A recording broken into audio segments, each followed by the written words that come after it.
خوش آمدید معزز سامعین، پیش خدمت ہے مصنفہ شبیہ زہرا حسینی کاموپوری صاحبہ کا ایک اور دلچسپ اور دل کو چھو جانے والا افسانہ، جس کا عنوان ہے ہینڈسم جن۔ عنایہ منزل کی رونق قابل دید تھی، ہر ایک کی نگاہ کا مرکز بنا ہوا تھا۔ خوبصورتی سے سجایا ہوا یہ بنگلہ اور یہ سب عنایہ اور عدنان کے بچوں کی محنت اور محبت کا نتیجہ تھا۔ انہوں نے اپنے بچوں کے ساتھ مل کر اپنے شفیق والدین کی گولڈن ویڈنگ اینیورسری کا بڑے ذوق اور شوق سے انتظام کیا تھا۔ قریبی رشتہ دار، دوست و احباب سب ہی مدعو کیے گئے تھے۔ کافی رات گئے، جب جشن اختتام پر آیا سب سونے کے لیے اپنے اپنے کمروں میں چلے گئے۔ ڈاکٹر عدنان احمد کافی تھکن محسوس کر رہے تھے، تکیے پر سر رکھتے ہی سو گئے۔ لیکن ڈاکٹر عنایہ احمد کی آنکھوں سے نیند کو سو دور بھاگ گئی تھی۔ ہوتا یہی ہے کہ ماضی اگر یادوں کی شکل میں لوٹ کر آ جاتا ہے تو اس سے پیچھا چھڑانا مشکل ہو جاتا ہے۔ اس نے سونے کی ہر ممکن کوشش کی، آنکھیں بھی بند کر لی، لیکن حافظے کی آنکھیں تو بند ہونے کا نام ہی نہیں لے رہی تھی۔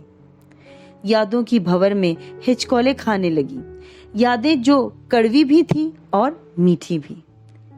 نصف صدی سے زیادہ عرصہ گزر چکا تھا، لیکن اسے محسوس ہوا جیسے کل کا ہی واقعہ ہو۔ اپنے باپ کے اسٹڈی روم میں ایک لڑکے کو بیٹھا دیکھ کر وہ ایک دم ٹھٹک کر رہ گئی۔ ارے عنایہ بیٹا، رک کیوں گئی؟ اندر آ جاؤ۔ سلام علیکم، اس نے اجنبی کی طرف اچٹتی ہوئی نظر ڈالتے ہوئے کہا، اور باپ کے پاس آ کر کھڑی ہو گئی تھی۔ بھائی، یہ میری بیٹی ہے، جو بیٹی کم میری ماں زیادہ معلوم ہوتی ہے۔ مجھے کیا چاہیے، کیا پسند ہے اور کب اور کیا چاہتا ہوں، ان کو الہام ہو جاتا ہے، بالکل اسی طرح جیسے نومولود بچے کی ضروریات کا علم اس کی ماں کو ہو جاتا ہے۔ ارے ریڈی، آپ تو بس۔ وہ تباً بہت شرمیلی اور کم گو تھی۔ اجنبی لڑکے کے سامنے اپنے بارے میں باپ کی اس بیان کو سن کر کسمسا کر رہ گئی۔ بہت خوب، یہ تو بہت ہی اچھی بات ہے، اجنبی لڑکے نے مسکرا کر جواب دیا۔ عنایہ، یہ ہیں ڈاکٹر عدنان احمد، میرے بہت ہی عزیز دوست کے صاحبزادے، ماشاءاللہ بہت لائق ہیں۔ نیٹ کے ذریعے MS میں داخلہ ہوا ہے، یہاں تمہارے ہی جواہر لال نہرو میڈیکل کالج میں۔ اس کے باپ نے اجنبی لڑکے کا تعارف کرایا۔ عنایہ تو یہ سب سن کر صرف مسکرا دی، لیکن عدنان نے بڑی گرم جوشی سے اس کا استقبال کیا تھا۔ بہت خوشی ہوئی مل کر، اور سب سے زیادہ خوشی یہ جان کر ہوئی کہ آپ بھی میڈیکل اسٹوڈنٹ ہیں۔ ہمارے باہر والے کمرے میں رہیں گے صاحبزادے کرایہ دینے کو کہہ رہے تھے۔ ان کو معلوم نہیں شاید کہ ان کا باپ میرا لنگوٹیا یار تھا۔ بہت اچھے دن گزارے ہیں ہم نے ساتھ میں۔ امی بتاتی ہیں آپ کی دوستی کے بارے میں، اسی لیے تو مجھے آپ کے پاس ہی بھیجا ہے، عدنان نے جواب دیا۔ اس کے بعد لبوں پر مسلسل اس کی مخصوص مسکراہٹ رقصاں تھی۔ تم تو بہت چھوٹے تھے جب وہ اچانک ہم سب کو چھوڑ گیا، اپنے ابدے ٹھکانے کو آباد کرنے کے لیے۔ اکرام احمد اپنے ہر دل عزیز دوست کو یاد کر کے تھوڑی دیر کے لیے سنجیدہ ہو گئے۔ وقت کے ساتھ ساتھ عنایہ اور عدنان کی کافی دوستی ہو گئی۔ اکرام احمد اور ان کی بیوی کی دلی خواہش تھی کہ ان کی اپنی پرانی دوستی رشتے میں تبدیل ہو جائے، اسی لیے مہذب دائرے میں رہ کر دونوں کی دوستی پر ان کو کبھی کوئی اعتراض نہیں تھا۔ انکل، آپ اس کو منع نہیں کرتے؟ دن رات پڑھ کر آنکھیں خراب کیے لے رہی ہے، جب دیکھو پڑھتی رہتی ہے، عدنان نے ایک دن کھانے کی میز پر کہا۔ ارے واہ، خود تو دن رات پڑھتے ہیں اور میں تو MS کر رہا ہوں، مجھے تو زیادہ مطالعے کی ضرورت ہے۔ اس سے پہلے کہ وہ اپنا جملہ پورا کرتی عدنان بول پڑا۔ اس کے چہرے پر شرارت تھی، صاف عیاں تھا کہ وہ اس کو چھیڑ رہا ہے۔ تو بھلا میں کیا کر رہی ہوں آپ کے خیال میں؟ میڈیسن میں MD کر رہی ہو، معلوم ہے مجھے، لیکن یہ تو میرے بائیں ہاتھ کا کھیل ہے، اس میں تم کو اتنی محنت کرنی پڑتی ہے۔ عدنان نے اسے مزید چھیڑا۔ بائیں ہاتھ کا کھیل ہے؟ ڈیڈی، سرجری کرنے والے دوا ہم سے پوچھ کر دیتے ہیں، صرف چیر پھاڑ ہی کرنا جانتے ہیں یہ لوگ۔ اوہو انکل، اس کا غرور دیکھیے ذرا، ان دونوں کی اسی طرح کی ہلکی پھلکی نوک جھونک اکثر ہو جاتی تھی۔ اکرام احمد اور ان کی بیوی ان پر مذاق جھڑپوں کو دیکھ کر لطف اندوز ہوتے تھے۔ وقت گزرتا رہا اور ان دونوں کی دوستی اس خوبصورت رشتے میں تبدیل ہو گئی جسے محبت کہتے ہیں۔ عدنان کو یقین تھا کہ عنایہ کو بھی اس سے اتنا ہی جذباتی لگاؤ ہے جتنا خود اس کو ہے، لیکن وہ اپنی زندگی کا اہم فیصلہ کرنے سے پہلے اس کی زبان سے سننا چاہتا تھا، لیکن کس طرح سے اپنی بات سامنے رکھے یہ اس کی سمجھ میں نہیں آ رہا تھا۔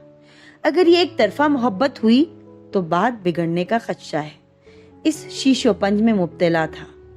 اس کی یہ پریشانی بڑھتی جا رہی تھی۔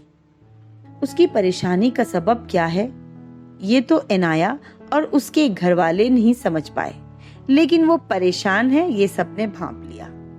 ممی کہہ رہی تھی کہ آج کل آپ کچھ پریشان نظر آ رہے ہیں، سب ٹھیک تو ہے؟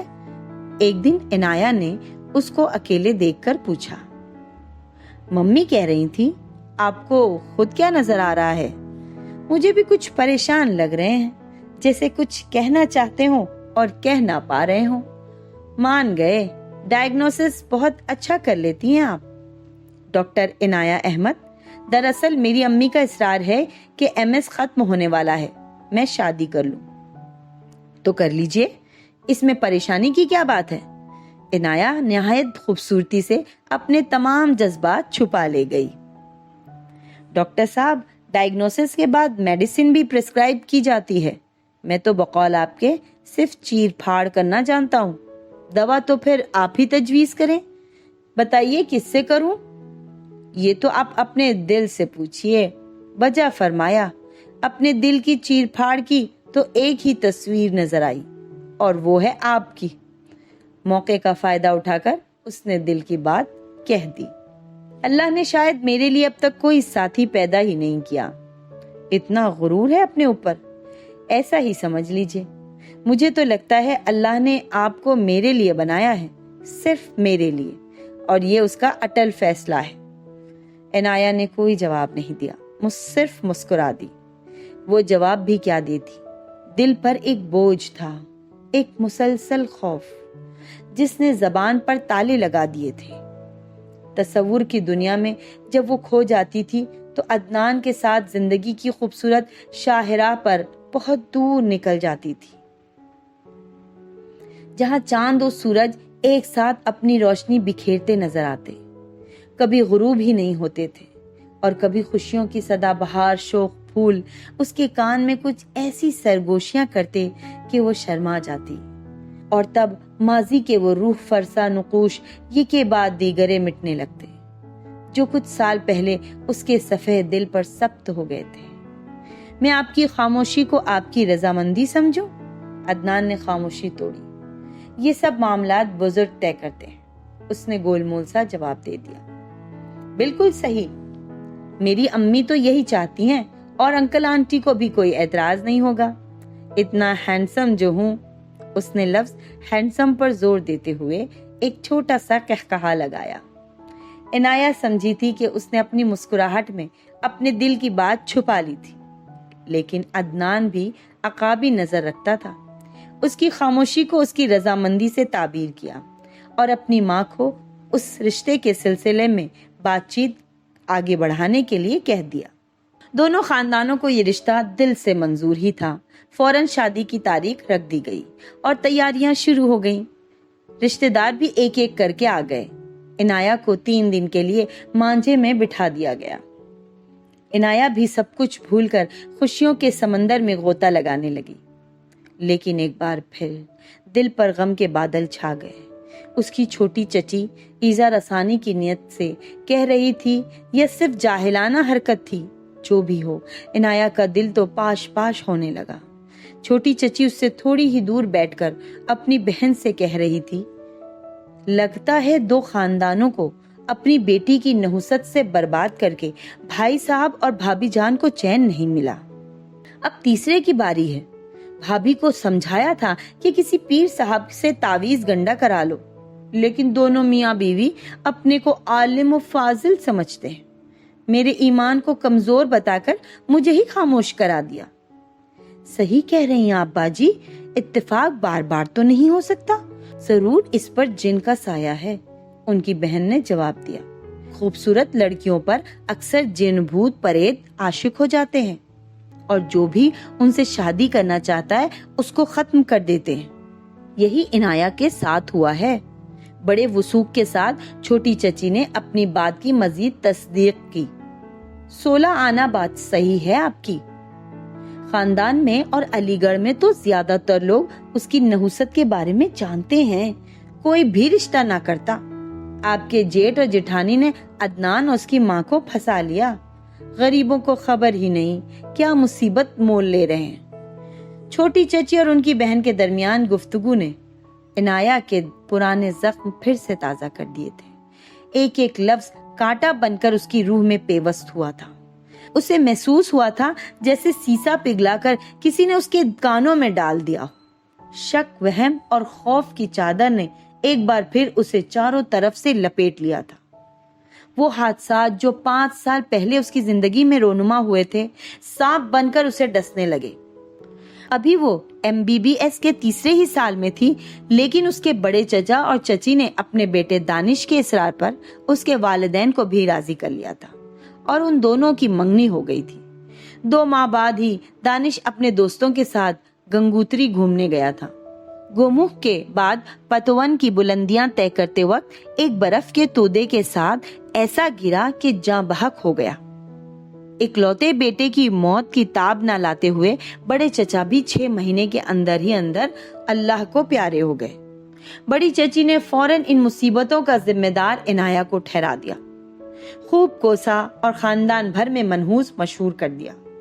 اس کے والدین اس کا غم غلط کرنے کی ہر ممکن کوشش کرتے تھے، لیکن وہ اپنے آپ کو ان حادثات کا موجب سمجھنے لگی۔ وقت مرہم کا کام کرتا ہے۔ اس کے زخم مندمل ہوئے ہی تھے کہ اس کا رشتہ ڈاکٹر ایمان علی سے پکا کر دیا گیا۔ اس وقت وہ MBBS کے آخری سال میں تھی۔ ایمان آرمی ڈاکٹر تھے۔ شادی میں 1 ماہ ہی رہ گیا تھا کہ کرگل کی جنگ چھڑ گئی اور ان کو سرحد پر بھیج دیا گیا۔ شادی دوسرے مہینے تک کے لیے ملتوی کر دی گئی، لیکن وہ مہینہ کبھی نہیں آیا۔ ایمان سرحد سے شہید کی حیثیت سے لائے گئے۔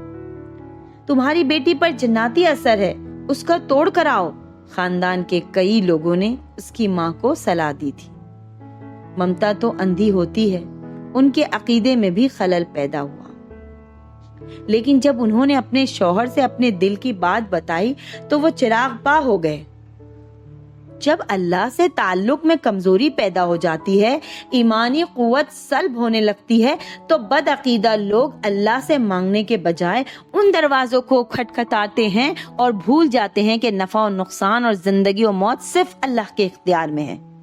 اکرام احمد نے ان سب خیالات کو توہم پرستی کہہ کر رد کر دیا تھا، لیکن زمانے کی زبان تو نہیں روکی جا سکتی۔ ہر ممکن جگہ یہ بات مشہور کر دی گئی کہ جسٹس اکرام احمد کی بیٹی منحوس ہے، اور پھر کہاں تو رشتوں کی بھرمار رہتی تھی۔ ہر جاننے والا اس کو بہو بنانا اپنی خوش قسمتی گردانتا تھا۔ 1 سال گزر گیا، کسی نے پلٹ کر بھی نہیں دیکھا۔ عنایہ کی ماں پھر ایک دفعہ دل گرفتہ ہو گئی۔ ہر طرف اندھیرا ہی اندھیرا نظر آنے لگا۔ ایک دن اپنے شوہر سے گھبرا کر پوچھ بیٹھی، اکرام صاحب، آپ کو لگتا نہیں ہے کہ اللہ نے ہم پر سارے دروازے بند کر دیے ہیں؟ بھلا کیا خطا ہے ہماری؟ محتاجوں کی مدد ہم کرتے ہیں، نماز روزے کی پابندی بھی ہم کرتے ہیں، لیکن پھر بھی ہم آزمائش میں مبتلا ہیں، یہی کہنا چاہتی ہیں نا آپ؟ جی، گھٹن ہو رہی ہے، سب دروازے بند نظر آ رہے ہیں۔ عنایہ کی ماں رو پڑی۔ جب سب دروازے اللہ بند کر دے تو گھبرانا ایمان کی کمزوری ہے۔ صبر اور شکر سے کام لیجئے اور اللہ کے رحم و کرم پر بھروسہ رکھیے، یقیناً اس میں اس کی مصلحت ہے۔ مصلحت؟ کیسی مصلحت؟ عنایہ کی ماں کی آنکھوں میں ہزاروں سوالیہ نشان تھے۔ یہی کہ اس نے دروازے اس لیے بند کر دیے ہوں گے کہ کیونکہ باہر کوئی ایسا طوفان آنے والا ہے جس سے وہ ہم کو محفوظ رکھنا چاہتا ہے۔ اکرام احمد نے بہت سہولت کے ساتھ اپنی بیوی کو سمجھایا تھا۔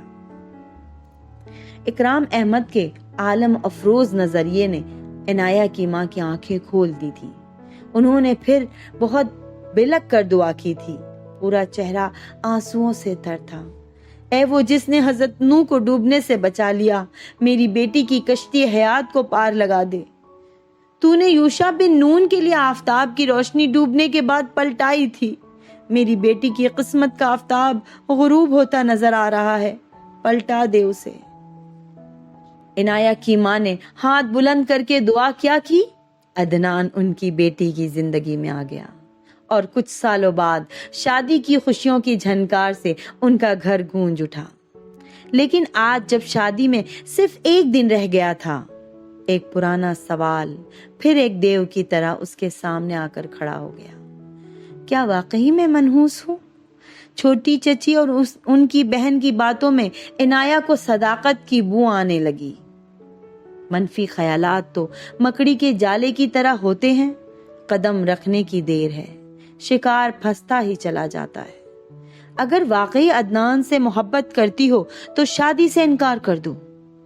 اس خیال کے آتے ہی اس نے عدنان کو فون کر دیا تھا، سارے حالات سے آگاہ کر کے شادی سے انکار کر دیا، ساتھ اب تک اندھیرے میں رہنے کے لیے معذرت بھی کر لی تھی۔ لوگوں کا کام ہے باتیں کرنا، کرنے دو، میں اندھیرے میں نہیں تھا، علی گڑھ میں ان لوگوں کے ساتھ میں بھی تو رہ رہا تھا 3 سال سے، عدنان نے جواب دیا۔ پھر بھی آپ اور آنٹی اس رشتے کے لیے تیار ہو گئے؟ وہ حیرت میں پڑ گئی تھی۔ ہاں، کیونکہ ہم کو اللہ پر بھروسہ ہے۔ کیا تم کو اللہ پر بھروسہ نہیں رہا؟ بھروسہ ہے، لیکن دل پھر بھی ڈرتا ہے۔ معصوم بچے کی طرح عنایہ نے دل کی بات کہہ دی۔ یہ کیسا بھروسہ ہے؟ بھروسے میں وسوسہ یا خوف کا کیا دخل؟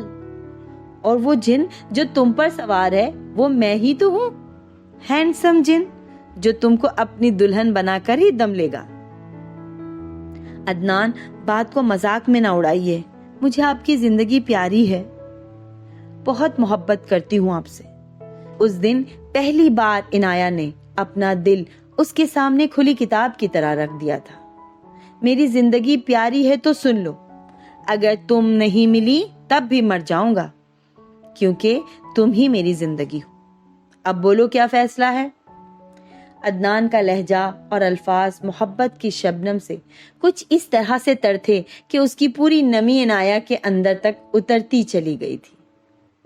وہ آگے کچھ بھی نہیں بول پائی تھی، اور آج 50 سال ہو گئے۔ وہ سوچنے لگی، لیکن کچھ بھی تو نہیں بدلا ہے۔